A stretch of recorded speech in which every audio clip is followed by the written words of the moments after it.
پاکستان ایک زرعی ملک ہے اور اس کی معاشی ترقی میں شعبے کا کردار ہمیشہ بہت اہم رہتا ہے، کیونکہ اگر زراعت کا شعبہ ٹھیک سے کام کر رہا ہو تو ملکی غذائی قلت کا خدشہ پیدا نہیں ہوتا اور حکومت کو غذائی ضروریات کی اشیاء درآمد کرنے کے لیے کثیر زر معطل نہیں خرچ کرنے پڑتے۔ وفاقی کمیٹی برائے زراعت نے ملک میں غذائی تحفظ کو یقینی بنانے کے لیے اسٹریٹجک اقدامات کا جائزہ لینے کے لیے اجلاس میں ربیع کی فصلوں 2022-23 کی کارکردگی کا جائزہ لیتے ہوئے بتایا کہ 2022-23 کے لیے 9.0 ملین ہیکٹر کے رقبے سے 26.81 ملین ٹن گندم کی پیداوار کا تخمینہ لگایا گیا ہے۔ پیداوار میں گزشتہ سال کے مقابلے میں 1.6% اضافہ ہوا ہے، جبکہ 2022-23 کے لیے آلو کی پیداوار کا تخمینہ 0.3 ملین ہیکٹر کے رقبے سے 7.9 ملین ٹن لگایا گیا ہے۔ پیداوار میں پچھلے سال کے مقابلے میں 1.9% اضافہ ہوا ہے اور 2022-23 کے لیے 45.7 ہزار ہیکٹر کے رقبے سے ٹماٹر کی پیداوار کا تخمینہ 563.6 ہزار ٹن ہے۔ پیداوار میں اضافہ گزشتہ سال کے مقابلے میں 1.2% ہے۔ چنے کی پیداوار کے لیے 2022-23 کا تخمینہ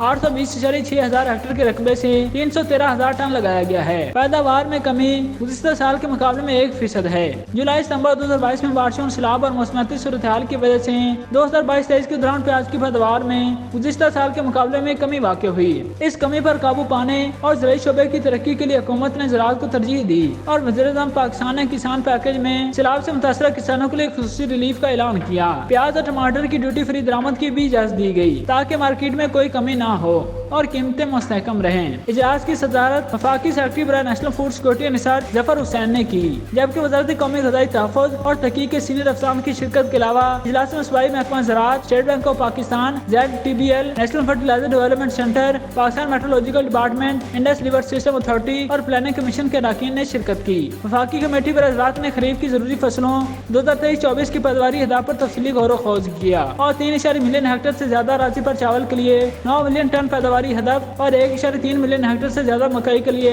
7.6 ملین ٹن پیداواری ہدف مقرر کرنے کا فیصلہ کیا۔ کمیٹی نے 1.2 ملین ہیکٹر کے رقبے پر گنے کی پیداوار کا ہدف 78.6 ملین ٹن مقرر کیا۔ دیگر فصلوں مثلاً مونگ، ماش اور مرچوں کے اہداف بھی مقرر کیے گئے۔ خریف کی فصلوں 2023 کے لیے زرعی ادانوں کی دستیابی پر غور کرتے ہوئے کمیٹی نے مشاہدہ کیا کہ کینال ہیڈ میں پانی کی دستیابی 62.74 ملین ہیکٹر فٹ رہے گی، جو کہ گزشتہ سال 43.27 ملین ایکڑ فٹ تھی۔ اس وقت سسٹم میں تمام صوبوں کو ان کی مقدار کی سپلائی مل رہی ہے۔ محکمہ موسمیات نے بتایا کہ اگلے 3 مہینوں اپریل سے جون 2023 میں بالخصوص ملک کے بالائی علاقوں میں جون کے مہینے میں کم بارشیں متوقع ہیں۔ ملک کے بیشتر حصوں میں درجہ حرارت معمول سے قدرے زیادہ رہ سکتا ہے۔ درجہ حرارت میں اضافے سے شمالی علاقہ جات میں برف پگھلنے میں تیزی آئے گی۔ موسمی بارشیں ہمبرانی علاقوں میں فصلوں کے لیے پانی فراہم کر سکتی ہیں، جبکہ خریف کے موسم میں ملک کے نچلے حصے میں پانی کی کمی رہے گی۔ کمیٹی کو بتایا گیا کہ چاول اور مکئی کے بیج کی دستیابی ضرورت کے مطابق موجود رہے گی۔ اسٹیٹ بینک آف پاکستان کے نمائندے نے بتایا 2022-23 کے لیے زراعت کے لیے ادارہ جاتی قرضے کی مختص رقم کو